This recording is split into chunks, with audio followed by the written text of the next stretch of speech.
Hello students, मैं explain कर रही हूँ chapter number 5 exploring mixtures and their separation for class 9 science from new NCERT syllabus 2026। And इस वीडियो में हम स्टडी करने वाले हैं next topic colloids. So let's start with this. Colloids are mixtures in which the particles are larger than those in solution but smaller than those in suspension। तो colloid एक ऐसा मिक्सचर है जहां पे इसके पार्टिकल का साइज सॉल्यूशन से large है लेकिन सस्पेंशन से स्मॉल है। वेरी इंपॉर्टेंट, फोकस करना है, ये सेंटेंस बहुत इंपॉर्टेंट है। सो कोलाइड एक ऐसा मिक्सचर है जिसके पार्टिकल्स सॉल्यूशन के पार्टिकल से लार्ज है एंड सस्पेंशन के पार्टिकल से स्मॉल है, उसको कहते हैं कोलाइड्स।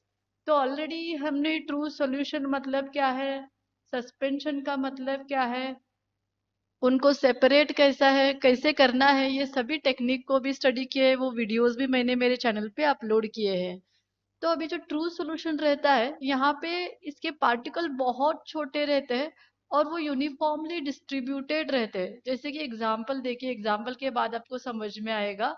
शुगर प्लस वाटर, जब हम वाटर में शुगर डालते हैं और उसको डिसॉल्व करते हैं तो वो कंप्लीटली डिसॉल्व होती है।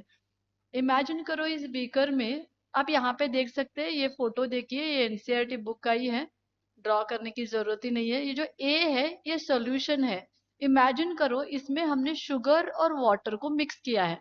शुगर और वाटर को जब मिक्स करते हैं तब हमें दूर से कभी समझ में नहीं आता कि उसमें शुगर मिक्स्ड है। शुगर के पार्टिकल्स इतने छोटे रहते हैं कि वो हमें दिखाई नहीं देते, इसीलिए उसको ट्रू सॉल्यूशन कहते हैं। लेकिन यहाँ पे अगर आपने सेकेंड बीकर देखा, जो एग्जाम्पल मड वाटर का है, अगर इसको आपने देखा, ये जो मड के पार्टिकल्स है ये बड़े बड़े हैं यहाँ पे। तो यहाँ पे पार्टिकल्स इजीली विजिबल है, तो इसीलिए सस्पेंशन के पार्टिकल्स बहुत बड़े रहते हैं। लेकिन अगर आपने सी वाला बीकर देखा जिसमें हमने कोलॉइड लिया है, ये चाहे तो मिल्क इन वाटर हो सकता है, नहीं तो आप यहाँ पे देख सकते हैं टोमेटो सॉस हो सकता है, आइसक्रीम हो सकता है। तो इमेजिन करो ये मिल्क इन वाटर है, मिल्क इन वाटर। अगर हमने वाटर 25 ml लिया और उसमें सिर्फ 2 ड्रॉप्स भी अगर हमने मिल्क ऐड किया तो ये पूरा बीकर आपको वाइट दिखाई देता है, लेकिन उसके जो पार्टिकल्स है वो आपको दिखाई नहीं देते।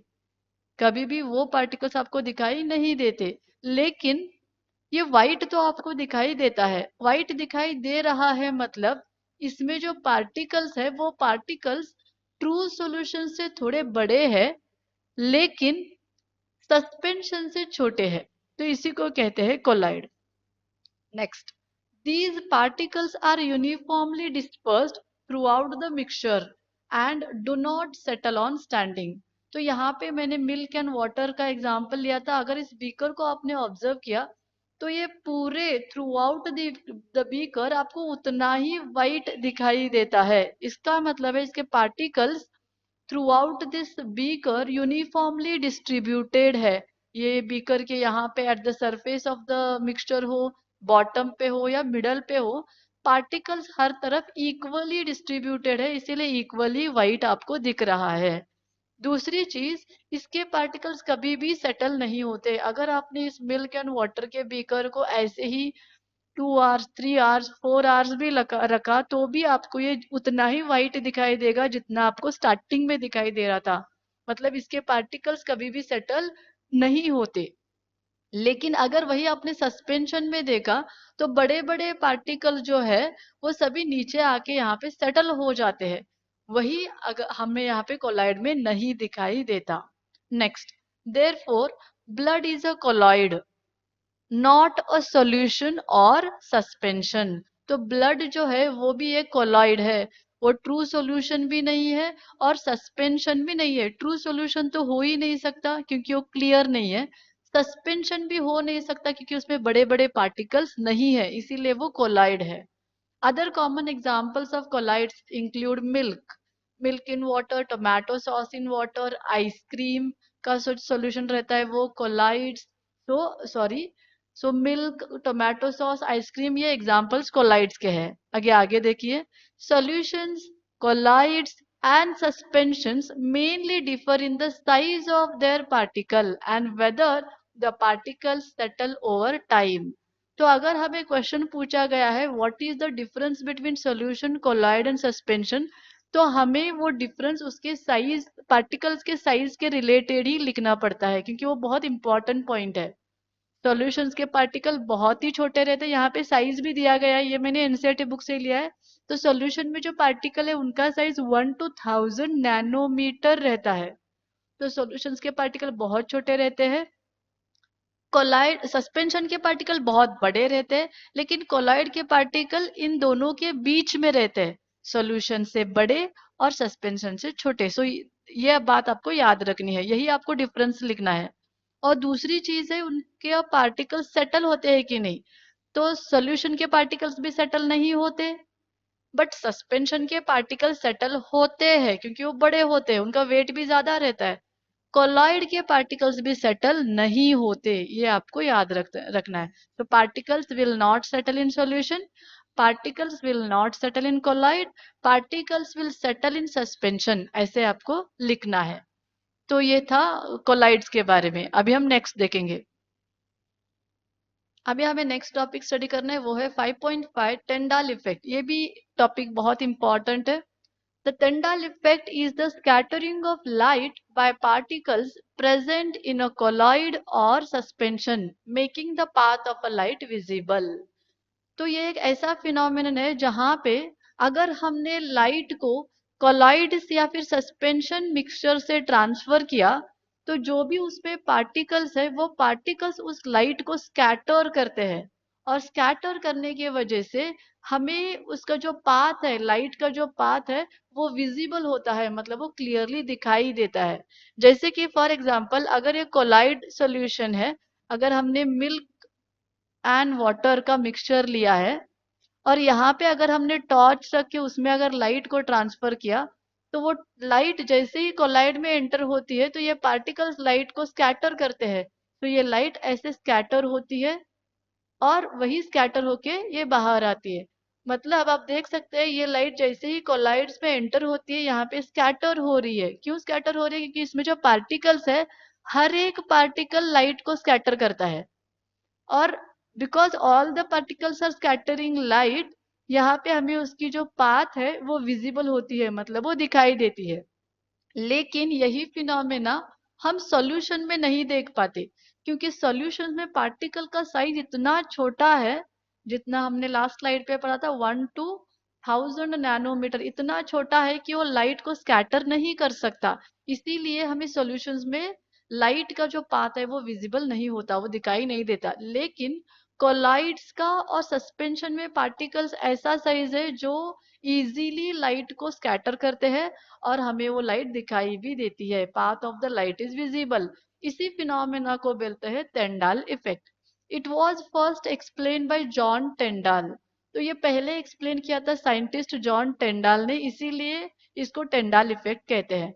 Light does not scatter in true solution because its particles are too small, but it scatters in colloid and suspension due to larger particles.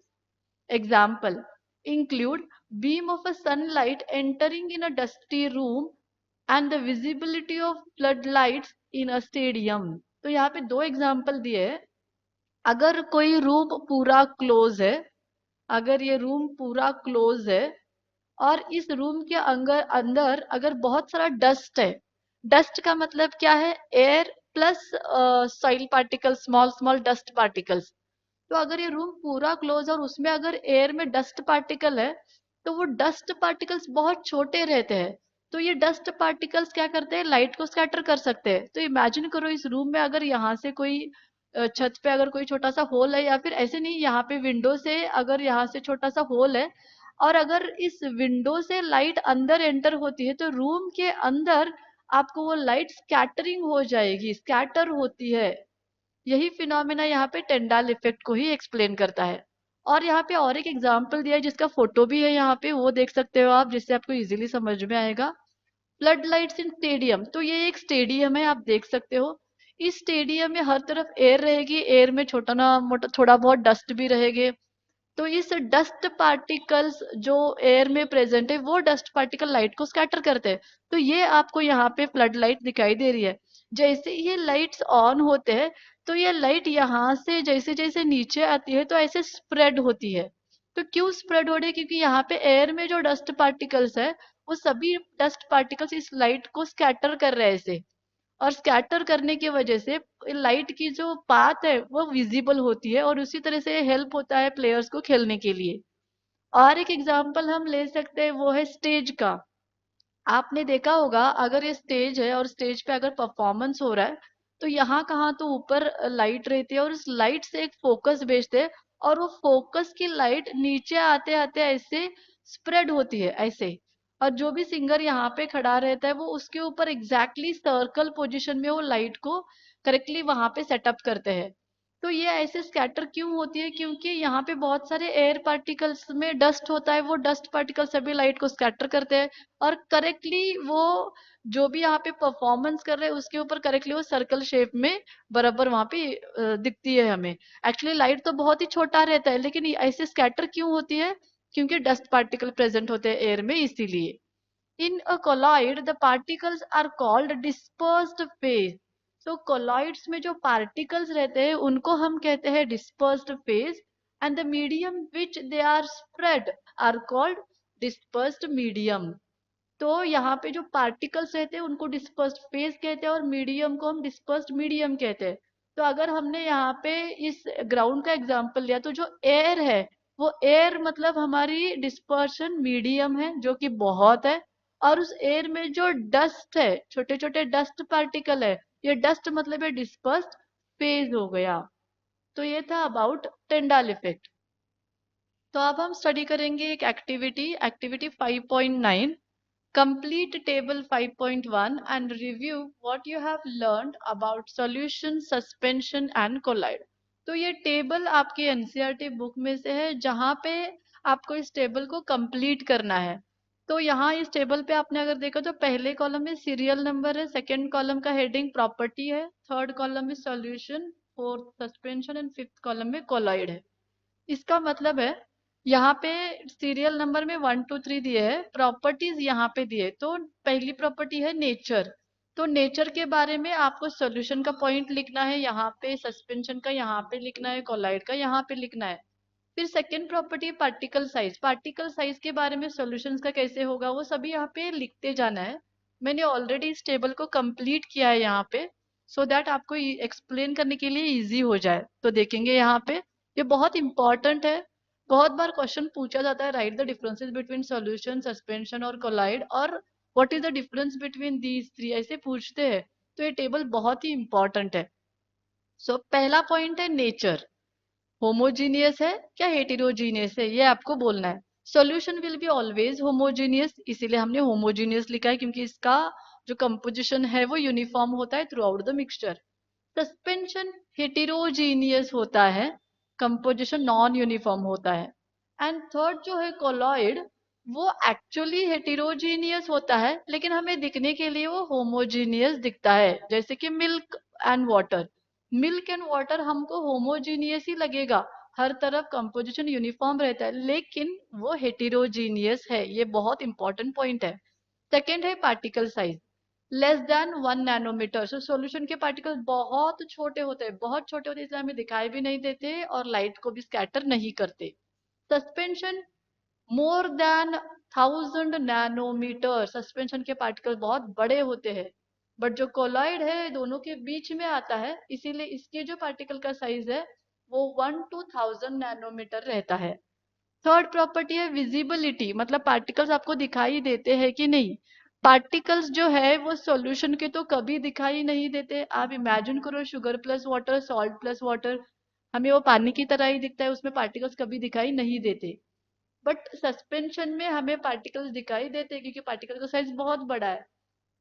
Colloids में पार्टिकल्स तो दिखाई नहीं देते हमारे नेकेड आइज को, मतलब कोई इंस्ट्रूमेंट बिना यूज किए, मतलब मैग्नीफाइंग लेंस माइक्रोस्कोप ऐसे बिना कुछ यूज किए तो हमें पार्टिकल्स दिखाई नहीं देते।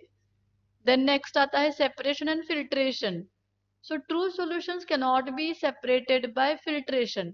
हम ट्रू सॉल्यूशंस को फिल्ट्रेशन करके कभी सेपरेट नहीं कर सकते।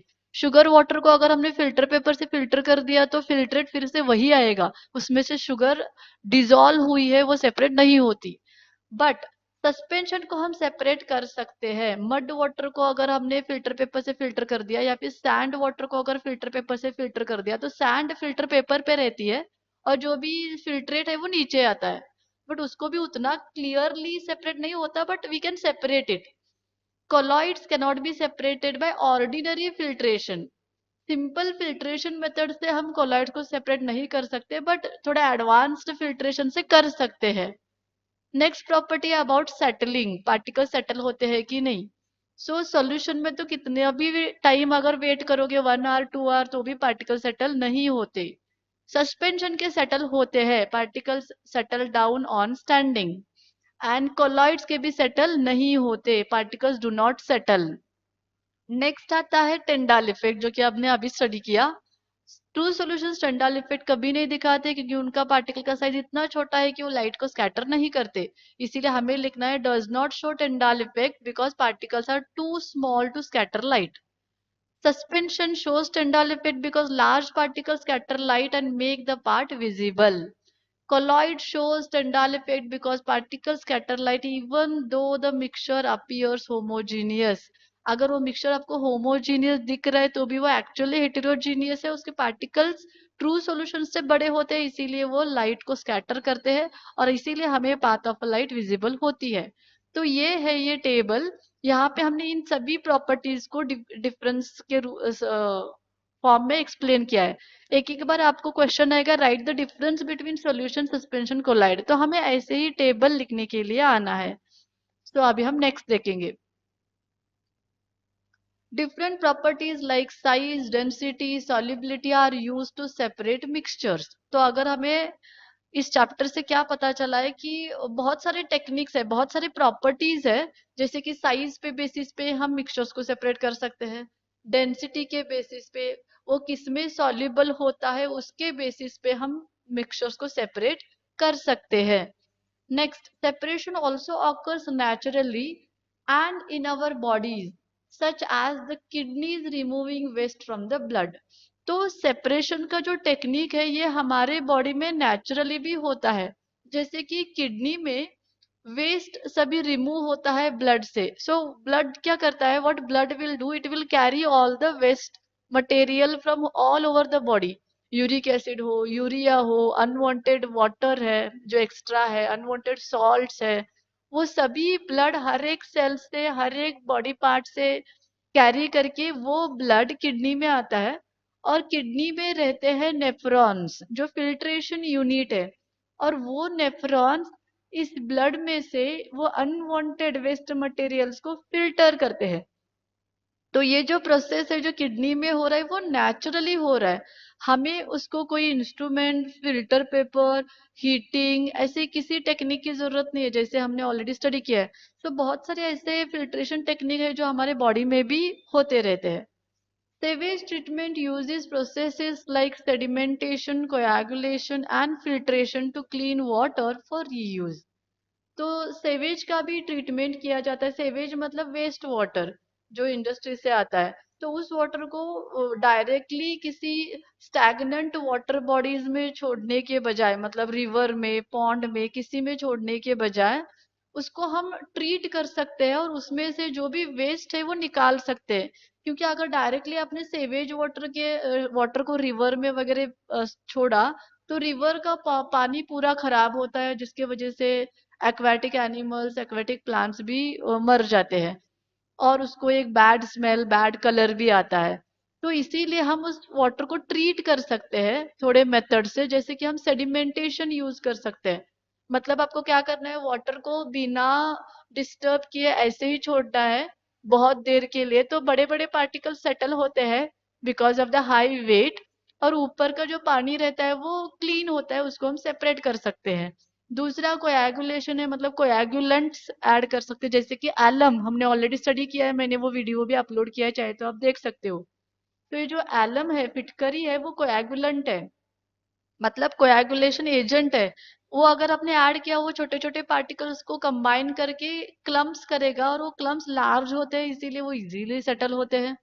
और नेक्स्ट हम फिल्टर कर सकते हैं, और एक बार अगर वो लार्ज क्लम्प्स होते हैं, एक तो फिर सेटल करके निकालो, नहीं तो आप फिल्टर कर सकते हो। और उससे जो वाटर मिलेगा वो वाटर चाहे तो आप रीयूज कर सकते हो, नहीं तो अभी वो वाटर आप किसी भी वाटर बॉडीज में छोड़ सकते हो, क्योंकि आपने उसमें से मैक्सिमम वेस्ट मटेरियल्स को निकाला है। Next, proper waste segregation helps in recycling dry waste like plastics, paper, glass, and metals, while wet waste can be composted. तो अगर हमने वेस्ट को प्रॉपरली सेग्रीगेट किया, मतलब ड्राई वेस्ट और वेट वेस्ट, आपने देखा होगा अगर कोई वेस्ट कलेक्ट करने के लिए भी कोई गवर्नमेंट की अगर गाड़ी कोई आ रहे तो वो भी कहते हैं कि आपको ड्राई वेस्ट और वेट वेस्ट को अलग अलग करना है, क्योंकि उसका डिकम्पोज नहीं तो रिसाइकलिंग करने के लिए हेल्प होता है। सो जो प्लास्टिक है, पेपर है, ग्लास है, मेटल है, ये ड्राई वेस्ट है, उसको आपको एक साइड पे करना है। और जो भी वेट वेस्ट है, मतलब वेजिटेबल मैटर जो भी रहता है, वो सभी वेट वेस्ट है, उसको आपको अलग करना है। मतलब आप इस पेपर ग्लास मेटल को रिसाइकल कर सकते हैं, और वेट वेस्ट जो भी रहता है उसको आप कंपोस्ट कर सकते हैं। कंपोस्ट करके उसको आप फील्ड पे वगैरह, गार्डन में, या फिर ट्रीज को वगैरह ऐड करके उसको ग्रो करने के लिए हेल्प कर सकते हैं, क्योंकि वो एक फर्टिलाइजर मैन्योर की तरह एक्ट होता है, ऑर्गेनिक मैन्योर रहता है वो। So, recycling and improved separation methods help protect the environment and create cleaner, healthier and sustainable world. तो हम इस चैप्टर से क्या सीखते हैं कि अगर रिसाइकलिंग और प्रॉपरली सेपरेशन टेक्निक्स को यूज किए तो हम हमारे एनवायरनमेंट को क्लीन, हेल्दी और सस्टेनेबल रख सकते हैं। सो ये था अबाउट ये chapter, chapter 5, exploring mixtures and their separation. So ये यहाँ पे ये चैप्टर एंड होता है, खत्म होता है। इस चैप्टर में मैंने सभी प्रोसेसेस को, सभी मेथड्स को बहुत नीटली और क्लीनली एक्सप्लेन किया है, नोट्स के साथ एक्सप्लेन किया है। आप सभी इस नोट्स को रीड कर सकते हैं, अपने खुद के नोट्स भी प्रिपेयर कर सकते हैं इन नोट्स को कॉपी करके। अगर मेरे वीडियो से आपको थोड़ा भी हेल्प हो रहा है तो मेरे वीडियोस को लाइक कीजिए, आपके फ्रेंड्स के साथ शेयर कीजिए, और प्लीज मेरे चैनल को सब्सक्राइब कीजिए। इसके बाद में हम स्टार्ट कर रहे हैं हमारे नेक्स्ट चैप्टर। मैंने ऑलरेडी 8th स्टैंडर्ड के भी वीडियो स्टार्ट किए एक्सप्लेन करने के लिए, वो भी आप चाहे तो आपके फ्रेंड्स को शेयर कर सकते हैं। Thank you so much.